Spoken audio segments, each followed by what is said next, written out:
My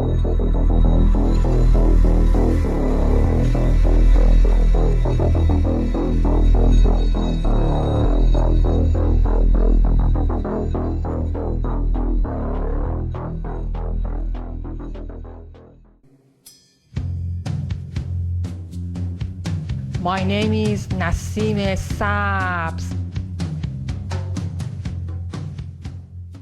I'm not God and can tell you which ones they are. But God tells us that we better have that full armor of God on so that you can stand against the wiles of the devil, and that's the lies of the devil, his schemes. And I hate to keep pressing on the full armor, but as I was teaching Sam about it just a few days ago is when I got the total revelation of it. It is one of the most important things that we need to know at this time and age now, that we don't wrestle against flesh and blood. And when he says principalities and powers, there's demons that have principalities over entire areas. And the powers are the smaller demons that work for the bigger ones. And they have a chain of command. And the rulers of the darkness of this world and spiritual wickedness in high places are the reptilians. I knew this then. I knew this then.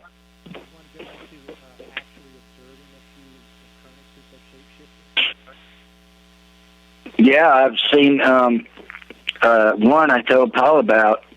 In less than 15 seconds, this thing shape-shifted into about 50 or 60 people that I knew, that quick. From one to the next. Huh? Well, he came out, and I had been asking my commander for a long time, and now the one commander that I had was like me. He was scared to death, and he was just doing his job, and we were all really wanting to get it over with and leave. You know, we couldn't wait to get out. And I kept telling him, I said, look, you know, I've seen them shape-shift and stuff, but how quick can they do this? He goes, well, they know 6 seconds in advance if trouble's coming and can dematerialize and fall down as a pile of sand. And I witnessed that. And I said, I said, when they shapeshift into one person, it really doesn't confuse me because I know it's a lie. I know it. I know that it's evil. And he says, tomorrow, and then he said there was, and on the bottom level is a cryogenic lab and failed experiments. There are people down there that have hoofs like a goat and wings, and these people are banging on the glass, begging me to let them out and crying because, you know, and I was told they don't have a soul, but I don't believe that. Because I felt compassion kind of for these people. It was like they were experimented on and they were locked up because it failed. But we went to one, and he goes, bring all your guys down there because this thing's going to shapeshift for you and show you how fast they can do it. And he says, I don't want to hear no more about it. And we're leaving immediately after he does it. So he got him down there, and it took about an hour and a half, 2 hours to coax him into doing it because he was being defiant. And he looked like a regular guy.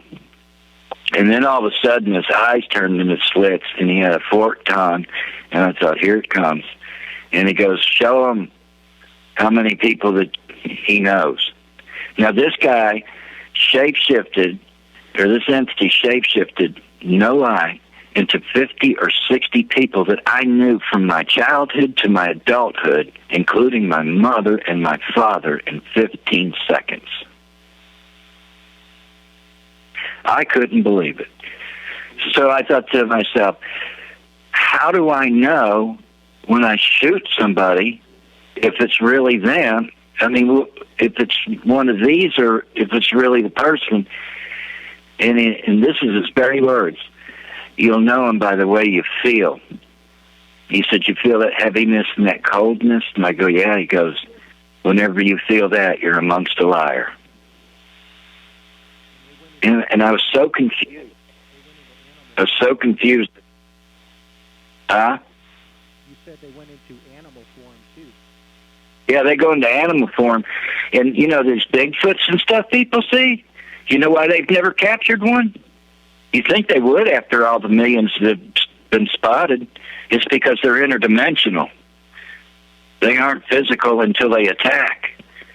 And by the time that something attacks you, you're already dead and gone. It's interdimensional. And pretty soon, these ghost chasers and all the stuff that you see on TV, somebody's going to get attacked and slaughtered right in front of the camera. And then they're instantly going to be gone. We were sent in New Mexico. No, I'm sorry, it was Colorado. And I don't know if you ever heard of the Grand Mesa up there. It's the largest flat top mountain in the world. And it has all these lakes, and the snow is about 3 foot deep. And they told us that something had escaped and that we needed to retrieve it. And in the middle of the snowpack were footprints from nowhere that started from nowhere and ended nowhere. They started and they ended with no trail going in or no trail going out. I said, I'm done. I said, we're returning the team because how do you capture something like that? And so they came to the realization that I was right and called us back. The thing shape-shifted in the middle of the snow, walked a certain amount of way, and vanished. So there was a set of footprints that started from nowhere and ended nowhere. I was just flabbergasted when I seen that. And they were all over the place. And one of the reasons they were wanting us up there is because 3 people were missing, and they had found one that was murdered, and they chalked it off to a serial killer, but we all knew different. So when I got back well, before I left, we had to go to Colorado Springs to an office there to write our reports. And while we were there, the press was waiting on us because they thought we were hunting a serial killer. And I had to lie through my teeth and tell them that we killed the serial killer, and the 3 people that are missing we didn't find, but we found one, and he was mutilated. And then we left it at that. But it was a lie. It was an entity that had escaped, that was rogue, and was doing his own thing. And the footprints that he left looked just like a Bigfoot. And then there was another spot that looked like a horse or hoofs that started from nowhere and ended nowhere. And I knew right then that we were in trouble. And at the time, I was the highest ranking, I was lieutenant colonel, so I was the highest ranking man out there, and I called off the mission. And then when I called into CENTCOM and told them that they knew what I was saying, I said, it's tense and confusing. It was kind of a code. And they said, well, what do you think? Are you going to be able to recover it? And I go, absolutely not. We're not going to be able to recover it. And so when I got back, I had to write a lie on the report for the Colorado Springs police and the Grand Junction police, because Grand Junction was right next to the Grand Mesa. And so we lied there. And when we got back to the base, the first thing that my commander said, it was interdimensional, wasn't it? And I go, yes, sir, it was. He goes, okay, just forget about it and go back to what you were doing. So how do you see something like that and then just go back about your business without being halfway frightened out of your mind? I sent an interview about the CERN Collider, which is another story. I've actually seen the fabric of time and space ripped and actually seen hell through a porthole that they had it. And they open up these gateways. But at any rate, one of the missions we had, we were called down on one of the levels and told that they were doing an experiment and there was going to be some real high-level physicists there that we needed to protect. And we thought, well, you know, the reptilians are down there, so this is not going to be nothing unusual. And I told the guys, I said, let's just go down there and get this over with, and we can come back up here and play cards, smoke cigarettes, and party, you know, and have fun. So we get down there, and there's this steel door that's about 4 foot thick steel. And I'd seen it before, but I'd just never been on the other side.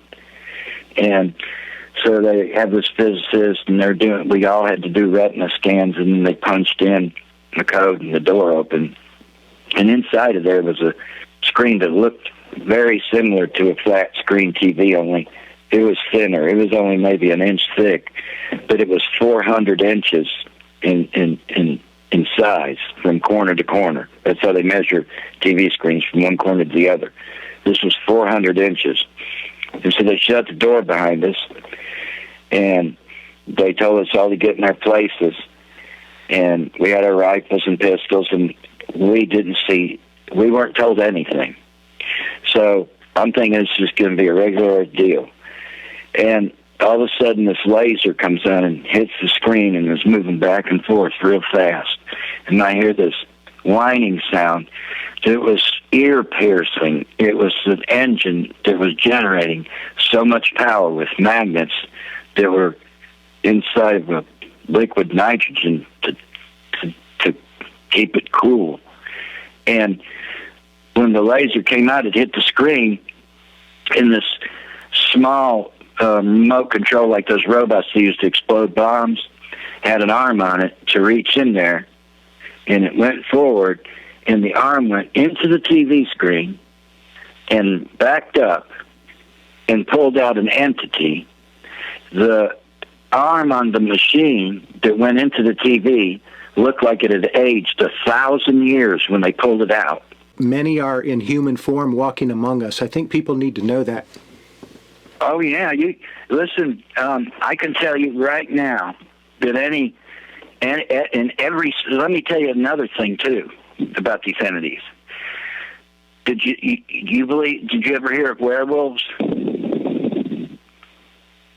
There's werewolves in every single city.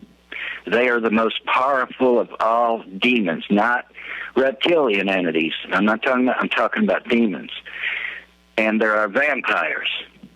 And they're real. I've seen them. And the person that I was seeing this happen to were people in the Illuminati choosing in front of the reptilians which one they wanted to be.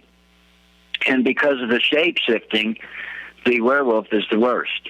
It's the most powerful, but it's painful to shape-shift through it.